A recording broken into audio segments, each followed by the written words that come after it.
Welcome to sky novels. कैसे हैं आप सब? मैं उम्मीद करता हूँ आप सब खैरियत से होंगे। आज हम शुरू करने वाले हैं एक नया नॉवल जिसका नाम है चूड़ियों का शोर। आगे बढ़ने से पहले चैनल को कर लीजिए सब्सक्राइब अगर अभी तक आपने नहीं किया तो। चलिए चलते हैं किस्त की जानिब। जब सब गर्मियों की भरी दोपहरी में नींद के मजे लूटते हैं, वो छत पर धुले कपड़ों को फैलाने में लगी थी। सांवली सलोनी सी रंगत गर्मी की वजह से कुछ मजीद सांवली लग रही थी। चेहरे के साथ साथ गर्दन पर भी पसीने की बूंदें चमक रही थीं। काली लंबी चोटी कमर पर झूल रही थी और वो अपने आप से बेनियाज कपड़े निचोड़ निचोड़ कर तार पर डाले जा रही थी। बाल्टी खाली हुई तो उसने बाल्टी में बचा पानी अपने पैरों पर उंडेला और नीचे की जानिब बढ़ने लगी कि तभी साइकिल की घंटी पर उसके कदम बेसाख्ता रुके। इस घंटी को वो पहचानती थी। उसके लब्बों पर एक खूबसूरत सी मुस्कुराहट आ गई जो उसके सलोने मुखड़े पर बेहद जचती थी। वो भागकर मुंडेर की जानिब आई और सर झुकाकर नीचे गांव की कच्ची पक्की सड़क पर झांकने लगी। और तभी उसे वो दिखा, शाहजेब। वो अमूमन 4 बजे कॉलेज से लौटता था। उसका कॉलेज यहां से 6 किलोमीटर दूर एक कस्बे में वाक़ था। पर आज वो जल्दी आ गया था कि उसके इम्तिहान हो रहे थे। यमुना उसे देखकर मुस्कुरा दी। उसका गोरा रंग गर्मी की शिद्दत से लाल हो रहा था। गर्मी की वजह से वो कुछ झल्लाया हुआ भी लगता था। तभी गली में कंचे खेलते बच्चों को झिड़कने लगा था जो उसका रास्ता रोकने का सबब बने थे। घर में भी रह लिया करो, कभी हर वक्त खेल खेल चलो, भागो यहां से। वो साइकिल रोककर गुस्से से बोला, क्यों? क्या सड़क तुम्हारे अब्बा की है? एक छोटा सा बच्चा अपनी डीली निक्कर को ऊपर करता बदतमीजी से बोला तो शाहजेब को आग लग गई। तेरी तो, रुक तू। शाहजेब ने साइकिल को स्टैंड पर खड़े करते हुए कहा तो बच्चा अले लेले करके मुंह चिढ़ाता भाग गया। बाकी बच्चों के साथ यमुना भी खिलखिलाकर हंस दी। शाहजेब ने चौंक कर ऊपर देखा तो यमुना की हंसी को ब्रेक लग गए। ज्यादा हंसना आ रहा है तुझे? शाहजेब ने उसे घूर कर पूछा तो यमुना ने जल्दी से सर नफी में हिलाया। नहीं, वो तो मैं बस ऐसे ही। यमुना ने जल्दी से सफाई दी। बताऊंगा चच्ची को आकर कि दोपहर में ऊपर खड़ी होकर कैसे सबको देखकर हंसती है तू। शाहजेब ने हमेशा वाली धमकी दी थी और वो हमेशा की तरह खौफजदा होकर नीचे भागी थी। डरपोक बिल्ली का छीछड़ा। शाहजेब ने सर झटका और एक बार फिर साइकिल को स्टैंड से हटाकर घर की जानिब बढ़ा गया। उसका घर बस यहां से कुछ एक घर छोड़कर था। इसहाक अहमद गांव में रहने वाले एक आम से देहाती किसान थे। उनकी 3 औलाद थी, जाफर अहमद, अब्बास अहमद और बेटी शाहीना अहमद। तीनों की शादी इसहाक अहमद ने अपनी बिरादरी में ही की थी। जाफर अहमद की बीवी सफिया बेगम थी, अब्बास अहमद की बीवी असमा बेगम थी और शाहीना अहमद की शादी गफ्फार मिर्जा से हुई थी जो शहर में रहते थे। जाफर साहब के 4 बच्चे थे। सबसे बड़ा शाहजेब, फिर हम्माद, फिर सोबान और सबसे छोटी बेटी मोमिना। शाहीना बेगम के 2 बेटे थे, अजमत और शहबाज, जबकि अब्बास साहब के सिर्फ एक बेटी थी, यमुना। इसहाक अहमद ने अपनी जिंदगी में ही दोनों भाइयों को अलग अलग घर में अलहदा कर दिया था। एक ही गली में दोनों भाइयों के घर थे। तीनों घर अपनी अपनी जिंदगी में मग्न थे। पर जिंदगी में भूचाल तब आया जब असमा बेगम एक दिन अचानक इस दुनिया से कूच कर गई। उस वक्त यमुना 7 साल की थी जब असमा बेगम एक बार फिर उम्मीद से हुई थी। पर पैदाइश के वक्त बच्चे समेत वो खुद भी दुनिया को खैर बात कह गई। उनके जाने के बाद एकदम ही उनकी हंसती बसती जिंदगी में एक सोगवारी छा गई। अब्बास साहब बच्ची के साथ तन्हा रह गए, पर संभलना तो था ही। वो लोग भी आहिस्ता आहिस्ता संभल गए।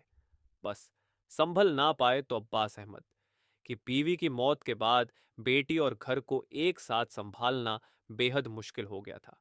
ऐसे में सफिया बेगम और जाफर साहब ने उन्हें सहारा दिया। पर सफिया बेगम और जाफर साहब की भी अपनी गृहस्थी थी।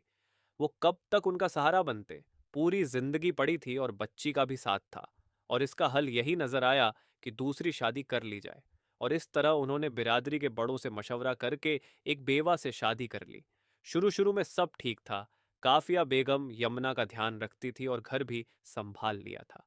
अब्बास साहब भी मुतमीन हो गए। जिंदगी एक बार फिर ढर्रे पर आ गई थी।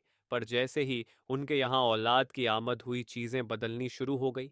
और फिर यमुना के साथ भी वही हुआ जो हर सौतेली औलाद के साथ होता है। वो छोटी सी उम्र में ही कामों और जिम्मेदारियों से घिरने लगी। उसके बावजूद काफिया बेगम की झिड़कियां और मार उसके हिस्से में आने लगी थी। वो कम उम्र और मासूम सी थी, अपनी तकलीफा बाप को बताना ना आती थी। कोशिश भी करती तो सौतेली माँ का खौफ उसकी जबान बंद कर देता और वो सहम कर रह जाती थी। और अब्बास साहब नए बच्चे के आने पर अनजाने तौर पर ही यमुना की तरफ से लापरवाह से हो गए, और यमुना भी मजीद अपने खौल में सिमट कर रह गई थी। उसने पढ़ाई भी बस 8वीं तक की ही की थी कि गांव में बस 8वीं तक का ही स्कूल था। मजीद पढ़ने के लिए कस्बे या शहर का रुख किया जाता था। और सच तो ये था कि घर के कामों वो इतनी थक जाती थी कि पढ़ने की ना हिम्मत बचती थी, ना दिलचस्पी। महज 15-16 साल में वो सारा घर संभालने लगी थी कि माँ तो 2 बेटे जनकर फारिग हो गई थी। उसकी माँ का सारा दिन बेटों के लाड़ नखरे उठाने में ही निकलता था। दोनों घरों में पहले बहुत आना जाना, बहुत अपनाइए थी। पर अब्बास साहब की दूसरी शादी के बाद आना जाना तो कम हुआ ही था, अपनाइयत में भी फर्क आ गया था।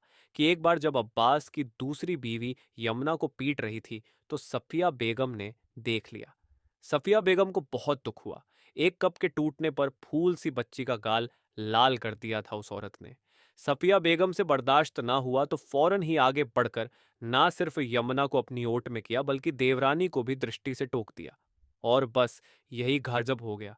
शाम को अब्बास साहब आए तो काफिया बेगम ने रो रो कर वो तूफान उठाया कि अलमान। उनका कहना था कि सफिया बेगम उनके घर में दखल अंदाजी कर रही है, और वो तो सिर्फ यमुना को काम सिखा रही थी क्योंकि बकौल उनके यमुना लड़की जात थी और कल को उसकी शादी होनी थी। तो वो तो सिर्फ उसे आने वाले वक्त के लिए तैयार कर रही थी। पर सफिया बेगम ने आकर उन्हें डराया, धमकाया और भी बहुत कुछ। गर्ज ये कि वो शौहर को जितना भाई भाभी से मुतनफ्फिर कर सकती थी, कर दिया। नतीजा ये निकला कि अब्बास साहब भी भाई भाभी से दूर होते चले गए। जाफर साहब ने भी बेगम को मना कर दिया कि वो भाई के बदलते तेवर देख चुके थे। इस तरह दोनों घरों के बीच तनाव सा कायम हो गया, और दोनों घरों के बीच बस नाम का ही ताल्लुक रह गया था। कभी ईद त्योहार पर या कभी और मौका महल हुआ तो चले गए, वरना बस दूर से ही सलाम दुआ रह गई थी। यमुना भी कभी कभार किसी काम के बहाने ही ताया के घर चली जाती थी, और ताया के बच्चे भी किसी काम से आए तो आए, वरना बस वो भी गली में आते जाते ही दिखते थे। और इस कभी कभी मिलने के बावजूद यमुना के दिल में शाहजेब के नाम की कोम्पल निकल आई थी। मगरूर और अक्खड़ होने के बावजूद वो उसे अचानक अच्छा लगने लगा था। 8वीं तक दोनों गांव के स्कूल में साथ पढ़े थे। फिर उसके बाद शाहजेब तो कस्बे में पढ़ने जाने लगा और वो बस घर की जिम्मेदारियों में उलझ गई। वो इस वक्त 18 साल की थी और शाहजेब उससे 2 साल बड़ा था। और ये बड़े होने का रौब वो हर वक्त उस पर झाड़ता था, और वो उसकी धमकियों से सहम भी जाती थी। उसके बावजूद वो रोज उसकी साइकिल की घंटी पर कान लगाए रखती थी। अब तो ये मामूल बन गया था, और ये मामूल कब तक चलना था दोनों ही नहीं जानते थे। ये अम्मी, अम्मी खाना। वो साइकिल को सहन में खड़ी करता ऊंची आवाज में बोला, अम्मी खाना। वो बरामदे की जानिब आता एक बार फिर बोला और घड़े में से पानी का ग्लास भरने लगा। भाईजान आराम से, अम्मी सो रही हैं। हम्माद अंदर से निकलता धीमी आवाजों से बोलता, उसे भी आराम से बोलने का इशारा करने लगा। क्यों, क्या हुआ? शाहजेब ने भी इस बार आवाज धीमी करते हुए पूछा। अम्मी को बुखार है और चक्कर भी आ रहे हैं। अब्बा शहर गए हैं डॉक्टर से दवाई लेने। हमने भी खाना नहीं खाया अब तक। सोबान भी कमरे से निकलता मुंह बिसूर कर बोला। यकीनन उसे भूख लग रही थी। वैसे भी 2 बज रहे थे, भूख का वक्त था। अच्छा परेशान मत हो, मैं करता हूं कुछ। मोमी कहाँ है? शाहजेब माँ के कमरे की तरफ बढ़ता दोनों भाइयों से पूछने लगा। अम्मी के साथ रोकर सो गई है, हम्माद ने बताया, जिसे उसने चलते चलते ही सुना और सर हिला दिया। वो अंदर आया तो माँ को गुनूदगी की हालत में पाया। शाहजेब ने माँ का माथा छुआ, वो तप रहा था। शाहजेब एकदम ही फिक्रमंद सा हो गया। भूख भी उड़ गई। उसने माँ के बराबर में सोती अपनी 9 साला बहन को देखा। वो माँ से लिपट कर सोई थी। उसने दोनों भाइयों को देखा, उनके चेहरे पर भी भूख साफ लिखी थी। हम्माद 15 साल का था और सोबान 12 का, जबकि मायमी 9 साल की थी। सबसे बड़ा वही था, उसे ही ध्यान रखना था। तुम अम्मी के पास रहो, मैं खाने का इंतजाम करता हूं, अब्बा भी आने में ही होंगे। शाहजेब उन्हें तसल्ली देता उठकर बाहर निकल आया। भाइयों को तो बोल दिया था कि वो खाने का इंतजाम करेगा, पर उसे अंडा भी उबालना ना आता था। वो कुछ पल बावर्ची खाने में खटर पटर करके खाने के लिए कुछ ढूंढता रहा। फिर उसे अचानक ही यमुना का ख्याल आया। वो फौरन ही हम्माद को इत्तला करता चचा के घर की जानिब चल दिया। यमुना, ए यमुना, कहाँ है तू? वो घर में दाखिल होता उसे पुकार कर बोला। और वो जो सब कामों से निपटकर महकता आंचल लेकर लेटी थी, उसकी आवाज पर एकदम ही उठकर हैरान हैरान सी बाहर आई। वो कभी कभी ही आता था घर। क्या हुआ? यमुना को लगा वो वाकई अम्मा से उसकी शिकायत करने आ गया है। तभी कुछ घबराए हुए अंदाज में बोली। साथ अम्मा के कमरे की जानिब भी देखा था, जहां वो उसके दोनों भाइयों को लिए सो रही थी। वो अम्मी की तबीयत खराब है और खाना नहीं बना, कुछ बना दे आके। शाहजेब ने उसे जैसे बहुत मजबूरी में हुक्म दिया था। ओह, क्या हुआ ताई अम्मी को? यमुना ने फिक्रमंद अंदाज में पूछा। वो सफिया बेगम से बहुत मोहब्बत करती थी। बुखार है बहुत तेज, चल अब जल्दी, शाहजेब ने कहा और उसे चलने का इशारा किया।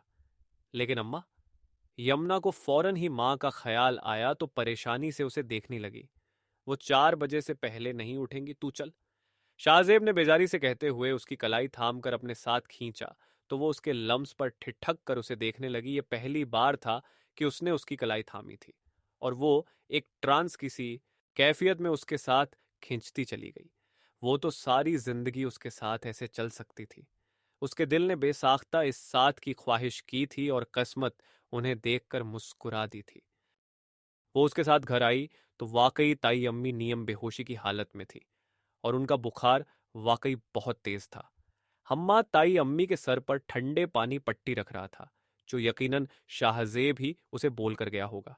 सोबान मोमिना को संभाल रहा था, जो भूख की वजह से उठ गई थी और अब भूख भूख चिल्ला रही थी। यमुना ने उसे बहलाया और जल्दी से बावर्ची खाने में आ गई। उसने जल्दी जल्दी गैस के एक चूल्हे पर दाल चढ़ाई और दूसरे पर चावल, साथ साथ फैला किचन भी संगवा डाला। वक्त के साथ साथ गांव में भी सहूलतें आ गई थीं।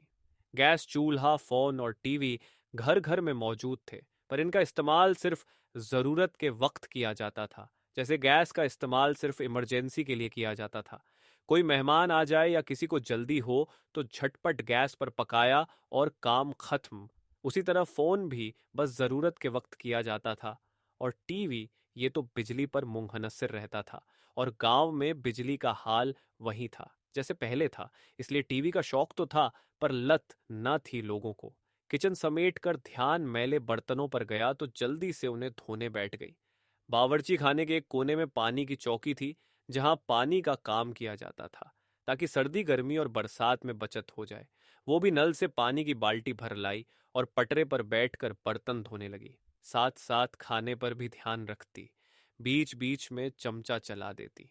और जब तक खाना बना बर्तन भी धुल गए। उसे एक साथ कई काम करने की आदत थी, इसलिए झटपट काम निपटा डाला।